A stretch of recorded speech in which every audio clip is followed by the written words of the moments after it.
Watermelon star sir வெளியில water இப்படி friendship song love பண்ணிருக்கீங்களா சார்? அவருக்கு அந்த கியூட்டான வெக்கத்தை பாருங்க. நண்பர்கள் அனைவருக்கும் வணக்கம். இன்னைக்கான 3வது ப்ரோமோ வந்துருச்சுங்க.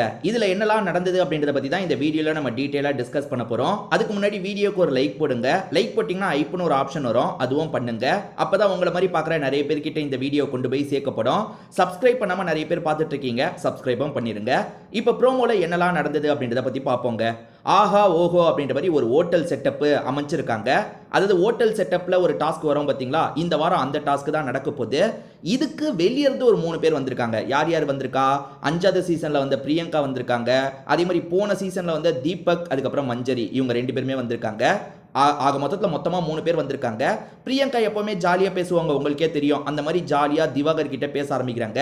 திவாகர் கிட்ட என்ன சொல்றாங்கன்னா, திவாகர் கிட்ட பேரை கேட்டிருப்பாங்க போல, அவர் எப்பவுமே வாட்டர்மெலன் ஸ்டார் திவாகர் டாக்டர் அப்படின்லாம் சொல்லுவாரு பாத்தீங்களா, அதே மாதிரி சொல்றாரு. அதுக்கு இவங்க என்ன சொல்றாங்கன்னா, இப்பெல்லாம் வெளியே வாட்டர்மெலன்ல கூட உங்க ஸ்டிக்கர் தான் சார் ஒட்டி இருக்குன்ற மாதிரி சொல்றாங்க. இதை தாண்டி ஜிம்ல கட் அவுட்டுக்கெல்லாம் முன்னாடி பாடி பில்டர்ஸ் வைப்பாங்கல்ல, இப்பெல்லாம் உங்கள்த தான் வச்சிருக்காங்க அப்படின்ற மாதிரி கொஞ்சம் கிண்டலா சொல்றாங்க. அவருமே சிரிச்சுக்கிட்டே தான் ஏத்துக்கிறாரு.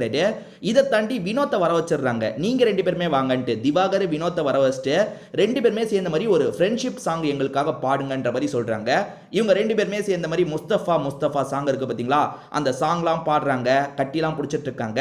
எல்லாருமே இதை சிரிச்சுக்கிட்டே பார்க்குற மாதிரி இருக்கு. ஸோ இந்த டாஸ்க்கை பற்றி உங்களுக்கு தெரிஞ்சிருக்கும்னு நினைக்கிறேன். டீட்டெயிலாக சொல்லிடுறேன்.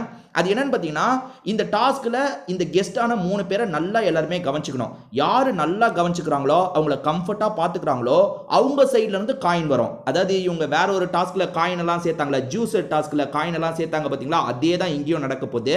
கெஸ்ட்டை நீங்கள் எவ்வளோக்கு எவ்வளோ கம்ஃபர்டபுளாக பார்த்துக்கிறீங்களோ அவ்வளோ காயினை உங்களுக்கு தரலான்னு அவங்க நினைப்பாங்க. அந்த மாதிரி ஒவ்வொருத்தரும் அவங்களோட டேலண்ட்டை காமிச்சு காயினை சேர்க்கணும். இப்போ உதாரணத்துக்கு திவாகர் வினோத் செஃப் அந்த கெட்டப்பில் இருக்காங்க.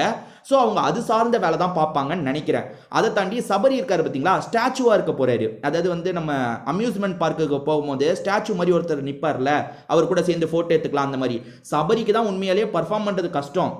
ஏன்னா சபரி பேச முடிஞ்சா கூட ஏதாவது என்டர்டெய்னிங்காக பண்ணிடலாம், ஆனால் பேசுகிற வாய்ப்பும் சபரிக்கு போயிடுச்சு. ஸோ சபரிக்கு இந்த விஷயம் கொஞ்சம் கஷ்டமாக தான் இருக்கும்னு நினைக்கிறேன்.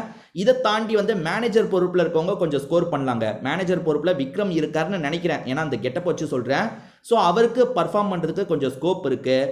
இதை தாண்டி வேற யார் செஃப்பாக வேற ஒருத்தவங்களும் இருக்காங்க. சாண்ட்ரா செஃப் போல் பின்னாடி நிற்கிறாங்க பாருங்க, சாண்ட்ராவும் செஃப் கெட்டப்பில் தான் இருக்காங்க போல். செஃப் என்ன பர்ஃபார்ம் பண்ண முடியும்னு தெரியல, அந்த சர்வீஸ் பண்ணுறவங்க தான் பர்ஃபார்ம் பண்ண முடியும். ஸோ என்ன பண்ணணும்னா, இவங்க எல்லாருமே பர்ஃபார்ம் பண்ணுவாங்க, அதுக்கு காயினை சேர்க்கணும். நிறையா காயின் வச்சுருந்தா நாமினேஷன் ஃப்ரீ பாஸ் கிடைக்கிறதுக்கான வாய்ப்பு இருக்குன்னு நினைக்கிறேன். அதே மாதிரி நாமினேஷன் ஃப்ரீ பாஸ் கிடைக்கிறவங்க இன்னொருத்தரையும் ஃப்ரீ பண்ணி விடலாம். அதாவது அந்த ஜூஸ் டாஸ்கில் நடந்தது பார்த்தீங்களா, அதே மாதிரி தான் நடக்கும்னு நான் நினைக்கிறேன், கன்ஃபார்மாக தெரியல. அதே மாதிரி வெறும் 3 கெஸ்ட்டு மட்டும் வரமாட்டாங்க. ஒரு ஹோட்டலில் 3 கெஸ்ட்டே இருந்தால் நல்லா இருக்காது. ஸோ இவங்க அடுத்த 2 நாள் இருப்பாங்கன்னு வச்சுக்கோங்களேன். இவங்க கிளம்பும் போது வேற ஒரு கெஸ்ட் வர மாதிரி இருக்கும். அதாவது இதுக்கு முன்னாடி சீசனில் வந்த வேற யாராவது உள்ள வர மாதிரி இருக்கும். யாரெல்லாம் வர போறாங்கன்னு தெரியல. வர டீட்டெயில் கொஞ்சம் சீக்கிரமாகவே ட்விட்டரில் வந்துருவாங்க. ஏன்னா ட்விட்டரில் வந்து கொஞ்சம் உள்ள இன்சைடு ரிப்போர்ட்லாம் வெளியே கிடைக்கும் போல், அதை பற்றி பேசிக்கிறாங்க. ஸோ வேறு யாரெல்லாம் வர வாய்ப்பு இருக்கோ அதை பற்றி ஏதாவது இன்ஃபர்மேஷன் எனக்கு கிடைச்சதுன்னா முன்கூட்டியே உங்ககிட்ட கொண்டு வந்து நான் சேர்க்குறேன். இந்த ப்ரோமோ ஃபன்னாக இருந்தது. எப்போவுமே சண்டே பார்த்துட்டு இருக்கிறதுக்கு இந்த மாதிரி ஃபன்னாக பார்க்குறதும் நல்லா இருக்கு. தீபக் கடைசியில் என்ன சொல்கிறாருன்னா, தீபக் இல்லை பிரியங்காவே ஒன்று கேட்குறாங்க, சார் லவ் கிவ் பண்ணியிருக்கீங்களா சார்னு. இவர் எப்போவுமே என்ன சொல்லுவார்னு தெரிஞ்ச கதை தானே. அப்படி இல்லைம்மா, என்னை எல்லாருமே லைக் பண்ணுவாங்கம்மா, என்னை நிறைய பேர் லைக் பண்ணுவாங்கம்மா அப்படின்னு சொல்லுவார்ல, அதே மாதிரி தான் சொல்லியிருக்காரு போல. அதே மாதிரி தீபக் கடைசியாக என்ன சொல்கிறாருன்னா, வெக்கத்தை பாருங்களேன், அந்த ஓரத்தில் சிரிப்பை பாருங்களேன் அப்படின்ற மாதிரிலாம் சொல்கிறாரு. ஸோ ஃபன்னாக தான் இந்த ப்ரோமோ முழுக்கவே இருந்தது. இந்த ப்ரோமோவை பற்றி நீங்கள் என்ன நினைக்கிறீங்க அப்படின்ற உங்கள் கருத்தையும் சொல்லுங்கள். திரும்பி வேறு ஒரு வீடியோவில் நம்ம பார்ப்போம். இப்போதைக்கு நம்ம வீடியோவை முடிச்சுக்கலாம். பை.